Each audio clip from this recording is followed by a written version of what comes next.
and girls, it's Mrs. Pecora back to read to us from our novel Booked by Kwame Alexander. So sit back, relax, and enjoy as we start on page 213. Rapprochement. Noun, a reestablishment of harmonious relations. Are they getting back together?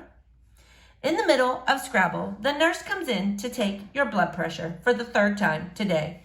Out of nowhere, Mom starts crying and apologizing for breaking up the family to chase her equine dreams. Then Dad starts telling her it's not her fault, and now he's sorry for not paying enough attention to her and respecting her career. And then they hug for like 15 minutes. Visitor's Day. While you're figuring out the math of it all, 2 more days in the hospital, probably watch 8 to 10 hours of TV a day for a total of 1,000 to 1,200 minutes, which means you have to read at least 200 pages. Ugh. Guess who strolls in? Hello, Nicholas. Ms. Hardwick?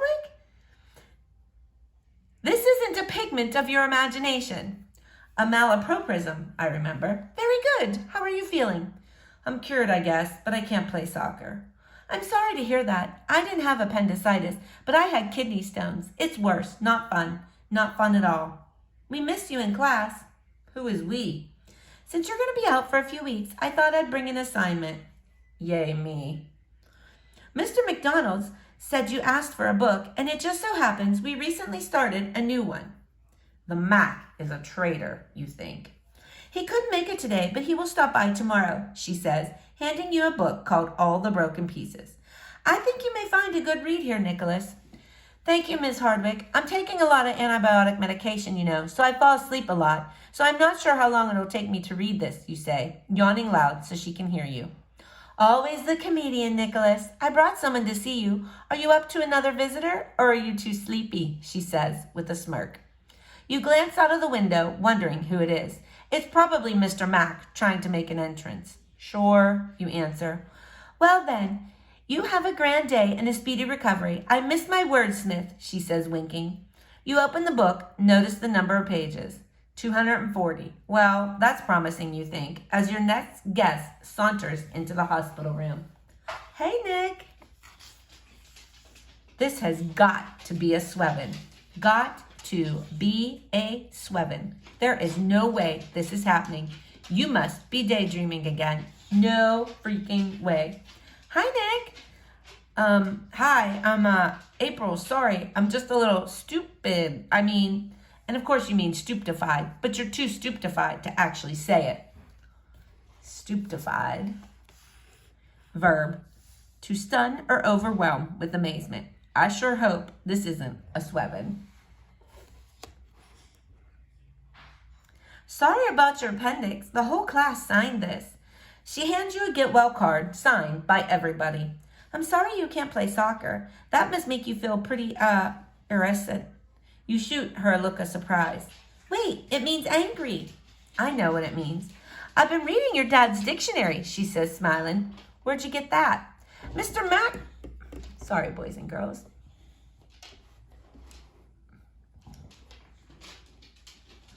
Mr. Mac showed it to us at book club. A lot of cool words. Wow, that's interesting. I wouldn't say it's cool, though. What letter are you on? X. Wow, almost finished. I've been reading it for like 3 years. Whoa, tell me an X word. Zoo. Sounds like a Z. Yeah, most of the X words are pronounced like that. What does it mean? It's the money they used in Vietnam before the war. Like a dollar, only a zoo, she says, and you stare at her lips way too long. Exactly. Well, I see Miss Hardwick gave you the Broken Pieces book. It's really good. You read it? Yeah, and get this.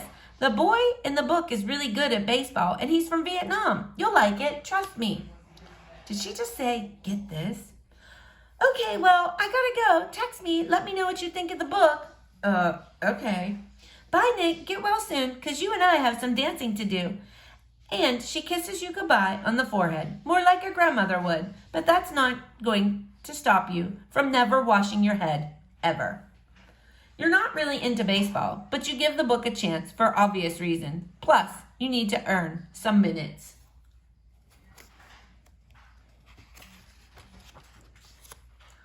All the Broken Pieces is about war, but told by a boy your age who can't seem to find peace after a bomb blows his village and his brother to pieces.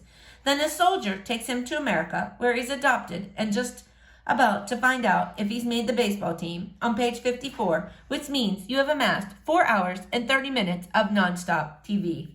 Click. The next day, after a night of channel surfing and back-to-back reruns of Star Trek, the morning sun rushes in, courtesy of the nurse raising the blinds. You eat gooey fruit cocktail, and just before you power up your tablet, the Mac strolls in with his bowling bag and duffel, sporting a blue and white hoodie that reads, "Put your faith in a book." Conversation with the Mac. "I brought you a gift," he says, handing you a box wrapped in gift paper. "The dragonfly box?" "Well, it is a box," he says, plopping himself down in the chair. "Thanks, Mr. Mac," you say, opening the greasy white cardboard box. "Mr. Mac, this is KFC." "Yep, sure is. Brought you a 3-piece chicken meal and a biscuit," he says. Thanks, but I really can't eat that kind of stuff yet, Mr. Mac." "Good, because there's only 1 piece left. Give it here. I don't know if I'm more hungry or tired, Nick." "I just walked from the bowling alley, and it was a terrible walk because I lost." "Why didn't you drive?" "Lucky finally died. Had it for 13 years. "Guess your luck ran out, Mr. Mac. If I wasn't so tired, I'd laugh at that. Did you get the book?" "Yep, I'm reading it." "What page are you on?" 54. "Nice. Any thoughts?" "Yeah, it's all poetry." "And?" "It's okay." "So why are you reading if it's just okay?" "You're reading it because of April Farrow." "Told you to read it," he says, and laughs so loud the person in the room behind you bangs on the wall. "So what do you think of the main character, Matt Pinn?" "I kind of feel bad for him. Getting picked on. I can relate." "Getting picked on by whom?" the Mac interrupts. "His classmates. They call him names like Frog Face and Matt the Rat and Rice Patty and odd names to call someone, don't you think, Nick?" "He's from Vietnam, so the kids treat him different. They're prejudiced, I guess." "Can't wait to find out what he does, because right now he just does nothing." "What would you do, Nick?" "I'd probably stand up for myself." And then the Mac stops talking and drifts off, staring out your window, and you're left wide awake, thinking of all your broken pieces. Read aloud.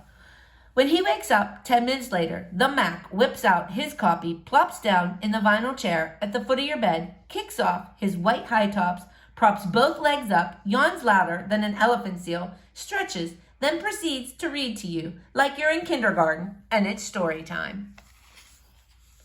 He sounds like he's on the mic, rapping. His flow is sick. He pops his shoulders, bobs his head, all while reading. You listen, you laugh, you follow along. Didn't think you were going to like this book. 2 hours later, when the Mac lands on the final page, the doctors and nurses who've lingered and listened and who crowd your room give the Mac a standing ovation. Text to April. "Hey, April, I finished the book. The beginning was a little slow, but the ending was tight. The poems were cool. The best ones were like bombs, and when all the right words came together, it was like an explosion. So good, I didn't want it to end. I give it an 8.6. Sorry for the long text. Hey, what are you reading next?" Text from April. "I'm glad you get to go home tomorrow, Nikki. Sending you a pic of our next book." Discharged. It's 9:30 a.m., checkout day. You've been up for 4 hours because you couldn't sleep after thinking about April and the baseball book, so you read it again, but not the whole thing, just the parts you dreamed about. And then the sun came out, and the remote needed a new battery, and you were bored, so you picked up, get this, his dictionary, and you were finishing the whys when in walked Mom and Dad. Okay, boys and girls, we're going to stop there for today. Stay tuned for our next installment of our novel. Have a great day.